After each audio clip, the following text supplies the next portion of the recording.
Eraserhead's AO3, or A Guide on How Not to Seduce Your Best Friend, written by nomumomo, read by yours Prinks. This is your reminder that this work has suggestive content, which on YouTube will be marked using the chapters function. If you would like to avoid this content, please use them at your discretion. Chapter 5, Sweat Equity. Summary, in which Shouta tries his hand at seduction. To say that Shouta was frustrated was an understatement. It had been several days since the shower incident, but he couldn't stop thinking about it. Wanting Hisashi was nothing new for him, of course. Hell, he'd been dealing with his one-sided attraction to his best friend since high school. He usually got by well enough with his right hand, toys, and a lot of guilty fantasies. And when he was really frustrated, a meaningless hookup with a blonde, lithe stranger always helped him blow up. But now, the person he really wanted was so very close. Fantasies and toys were no longer satisfying, and the thought of being with anyone else, even if he was thinking of Hisashi the entire time, had lost all appeal. Shouta sat on the couch, scrolling aimlessly on his phone and feeling more and more agitated. He tried to distract himself with some reading, but it didn't work. The image of Hisashi, wet and flushed from the shower, wouldn't leave his mind. Fuck. He dropped and started doing push-ups. It was his go-to exercise when he needed to work off energy quickly. Once he got going, it was actually pretty hot in the apartment, so he took his shirt off. He was just starting to get a nice burn in his arms when he heard a thud. He looked up to see Hisashi standing in the doorway from the kitchen, mouth hanging open and hand held out, holding nothing. There was a mug and spilled coffee on the rug beside him. Shouta froze mid-push-up. "You okay, Hisashi?" A strangled sound that may have been, "Uh-huh," escaped his friend's lips. Shouta pushed himself up into a kneeling position to get a better look. Hisashi was just standing there, staring at him. His face was a bit pink, and he had on a rather stupid expression, but otherwise he seemed fine. Wait, no, was he? Mike always chose the treadmill with the best view of the squat rack. Seeing Eraserhead's glorious ass in action was his favorite way to start the day. He stood slowly and ran a hand through his sweaty hair, exaggerating the movement to stretch and show off his chest muscles. Hisashi's flush deepened. Interesting. "Here, let me help you clean that up," Shouta said, voice intentionally smooth, as he strode across the room. As soon as he got close, Hisashi burst into action. No, I've got it," he yelped, bending to pick the mug up. "Haha, so clumsy. Glad it didn't break." He jumped back and fled the room, bringing the empty mug with him. He didn't give the coffee spill or Shouta a second glance. Shouta took a quick sniff under his arms. "Did I forget to put on deodorant today?"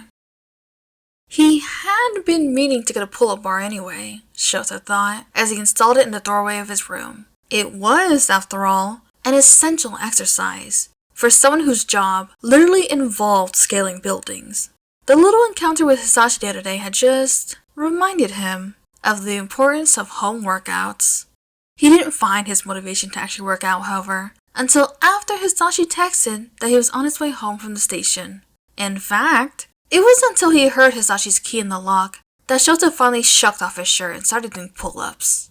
Coincidentally enough, his bedroom doorway was in full view of their front door. "Shouta, I'm home!" Hisashi called as he strode through the door. "Oh, hey, Hisashi," Shouta panted between reps. "Just finishing up my workout." Hisashi stopped in his tracks. "Really, into the home workouts now, I see." "A hero. Shouta grunted with faux exertion as he did another pull-up. "Has to stay in top shape." Hisashi didn't reply. He had that stupid look on his face again, now with a touch of panic in his eyes. "You should feel free to join me working out."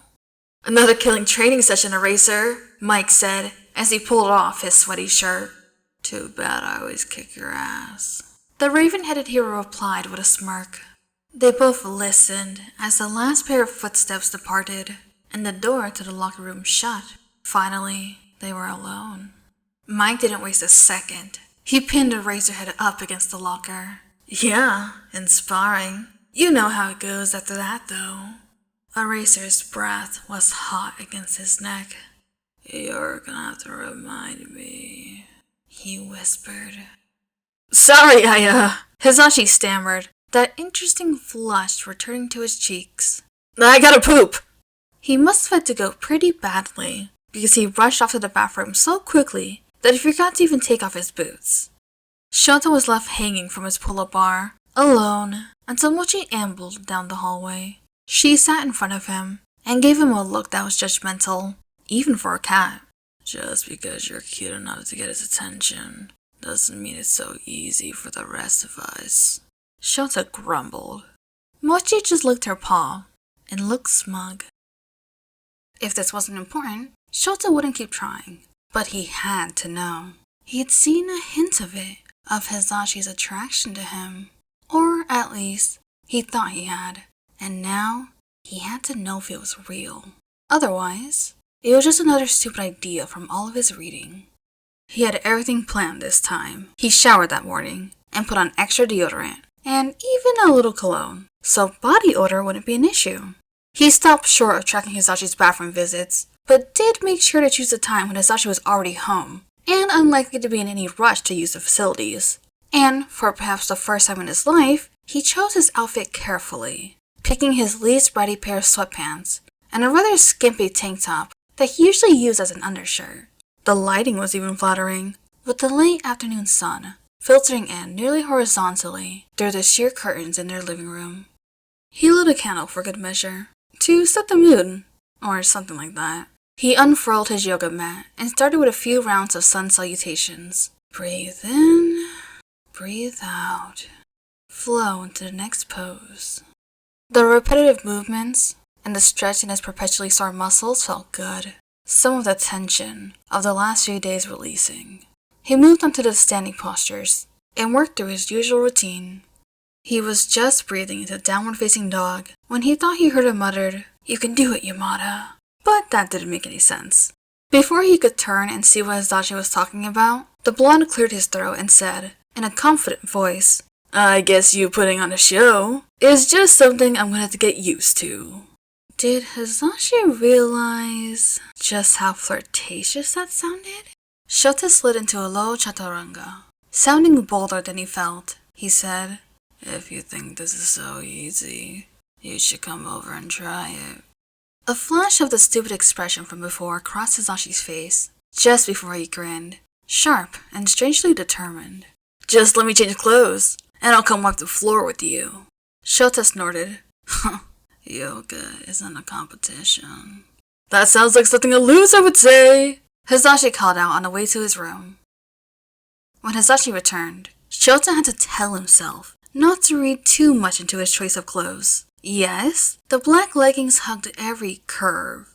And, sure, the pink crop top showed just enough midriff to tease. But Hisashi always liked to look good. It didn't necessarily have anything to do with Shouta. He took a steadying breath, reminded of why he got into this mess in the first place. Hisashi was driving him crazy, and he had to know if the feeling was even the tiniest bit mutual. Right, he could do this. He rested in a half lotus while Hisashi laid out his mat, rather close to his own, and started to go through some warm-up flows. The skin-tight lycra really did make his ass look great. Hisashi was slim, but he had enough muscle on his lanky frame that his little butt was pert and round. Shouta carefully filed the image away for later. "So, what exactly are we doing here?" he grumbled. "Before you showed up, I was actually doing my practice." "I'm joining you, and then kicking your ass." "Again, not how yoga works." The blonde dropped into a standing forward bend, folding himself practically in half without any apparent effort. "Don't bother fighting it, Eraser. Your ass is mine." Really? If Shouta didn't know any better, he'd think that Hisashi was trying to seduce him. They started working through a familiar sequence of postures together. Hisashi quieted down, his bewildering teasing replaced by measured breaths. Of course, now Shouta could no longer focus on his own breathing. His gaze was drawn to Hisashi like a magnet. The blonde transition between poses effortlessly, the movement of supple muscles under his smooth skin mesmerizing. It was entirely unfair how graceful he was. Though, Shouta was pretty sure that most of the poses didn't usually involve so much extraneous butt wiggling. Maybe Hisashi was flirting with him after all. Hisashi moved fluidly into reverse warrior. Shouta averted his eyes from the newly exposed stretch of stomach and absolutely did not let them follow the blonde little happy trail to its destination. He really needed to settle this question for good. And, well, if his reading had taught him anything, there was only one thing left for him to do. One trick he could use that, at least according to whoever the hell was writing all of that fanfiction, would make him irresistible. He rose out of his posture and, in one fluid movement, pulled his secret weapon off of his wrist. Plus ultra, he thought, as he tied his sweaty hair into a low bun. He took a moment to gather his remaining courage and looked at Hisashi. The blonde was staring at him, mouth slightly open. It's working. Their eyes met, and Hisashi's face split into a slow grin. And then, honest to God, he winked. Holy shit. Hisashi was definitely flirting with him. Holy shit, holy shit. Keeping eye contact, Shouta stretched into Warrior 3. Hisashi mirrored him, looking like a goddamn ballerina, or an angel or something. Don't fuck this up. They held the balance, the room silent, but for their breath. Then Hisashi took the lead, opening smoothly into a half moon, his body facing Shouta fully. So, am I winning yet? He asked. Shouta opened his mouth to reply, when his gaze fell on Hisashi's, package. The thin lycra hid nothing, and it lingered, not even a moment, before he noticed the outline of... Shota's brain short-circuited. Hisashi was pierced. Shouta lost his balance and toppled forward. With absolutely none of his usual grace, he fell face first into the windowsill. There was a disturbingly wet crack, a fraction of a second, before pain shot through his nose. Oh shit, Sho, are you? Shouta pushed himself up off the ground, one hand clutching his face. I think my butt is broken.